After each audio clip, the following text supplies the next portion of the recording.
দেখুন বন্ধুরা, টমেটোটা মশলার সাথে কষিয়ে নিয়েছি, খুব ভালো মতো করে সিদ্ধ হয়ে গেছে। এরপর সিদ্ধ করে ডালটা এখানে আস্তে আস্তে ঢেলে দিচ্ছি।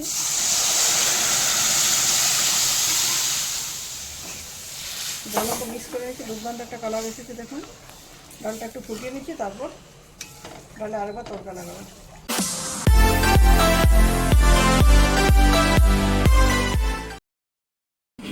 নমস্কার বন্ধুরা, আমার চ্যানেলে আপনাদের সবাইকে স্বাগত জানাই। এখন পর্যন্ত শীতকালের সময় বিভিন্ন ধরনের খাবার খেতে যেমন ইচ্ছে করে, সেরকম ডাল ফ্রাই খেতেও ভালো লাগে।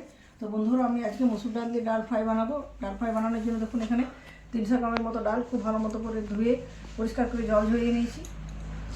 আর এখানে আছে জিরে, কালো জিরে ফোড়নের জন্য এখানে আছে হিং, আর এখানে আছে পেঁয়াজ, রসুন, টমেটো, কারি পাতা, শুকনো লঙ্কা। আর এই প্রেসার কুকারে ডালটা সিদ্ধ করে নেবো। যতটা পরিমাণ ডাল দিচ্ছি এতটা পরিমাণ জল দিয়ে তার সাথে লবণ আর হলুদ দিয়ে ডালটা দুটো সিটি দিয়ে সিদ্ধ করে নিচ্ছি।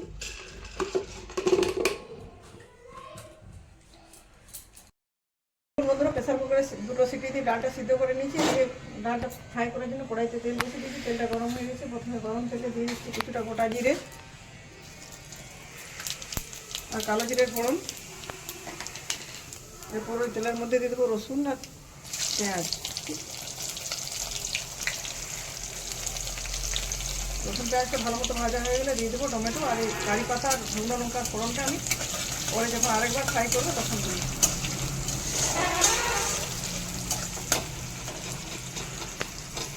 লো টু মিডিয়াম হিটে 3-4 মিনিট সময় ধরে রসুন আর পেঁয়াজটা খুব ভালো মতো করে ভেজে নিচ্ছি। বন্ধুরা, রসুন আর পেঁয়াজটা খুব ভালো মতো ভাজা হয়ে গেছে। এরপর কেটে রাখা টমেটো দিচ্ছি। টমেটোটা ভালো মতো করে ভেজে নিচ্ছি।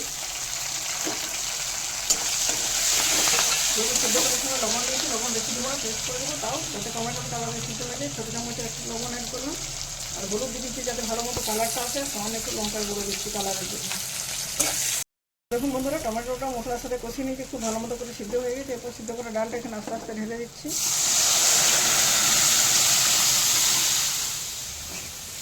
ভালো মতো মিক্স করে নিচ্ছি, দুর্দান্ত একটা কালার এসেছে। দেখুন ডালটা একটু ফুটিয়ে নিচ্ছি, তারপর ডালে আরেকবার তড়কা লাগাবো। বন্ধুরা দেখুন, ডালটা একবার ফ্রাই করে নিচ্ছি। ডালটা ফুটতে শুরু করছে। ডালটা ডবল ফ্রাই করবো, যেমন তেল গরম করছি। যেহেতু সরষের তেলে ডালটা প্রথমবার ফ্রাই করছি, আরেকবার ফ্রাই বা তড়কা লাগানো সরষের তেলে করবো। তেলটা একটা বড় ডাবুতে নিচ্ছি। গরম হয়ে গেছে তেলটা। গরম তেলে দিচ্ছি দুটো শুকনো লঙ্কা। শুকনো লঙ্কাটা খুব ভালো মতো করে ভেজে নিচ্ছি। আর দিচ্ছি কিছুটা হিং। ডাল ফ্রাই হিং দিলে খেতে খুব সুন্দর স্বাদ হয়।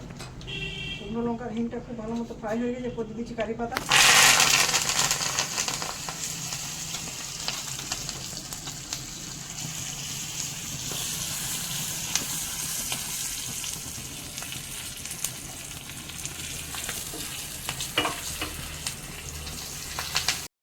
তো ফুটন্ত ডালের মধ্যে আরেকবার তড়কা লাগিয়ে দিচ্ছি। দেখুন ডালটা এবার দুর্দান্ত স্বাদের হবে। তো বন্ধুরা, আপনারা অবশ্যই বাড়িতে ডাল ফ্রাই এইভাবে বানাবেন। আমি মসুর ডাল বানাবো, আপনি অন্য কোনো ডাল দিয়েও বানাতে পারেন। গরম গরম রুটির সাথে খাবেন, খেতে দুর্দান্ত লাগে। অনেকে চাইলে ভাতের সাথে খেতে পারেন, সেটা ডালটা আর একটু জল দিয়ে পাতলা করে নিতে পারেন। তো বন্ধুরা, আমার ডাল ফ্রাই রেসিপি কেমন লাগলো কমেন্ট করে জানাবেন। যদি ভিডিওটি ভালো লাগে লাইক, শেয়ার এবং চ্যানেলটি সাবস্ক্রাইব করে পাশে থাকার অনুরোধ রইল। আজকের মতো এ পর্যন্ত। পরের দিন দেখা হবে নতুন কোনো রেসিপির সাথে। ধন্যবাদ।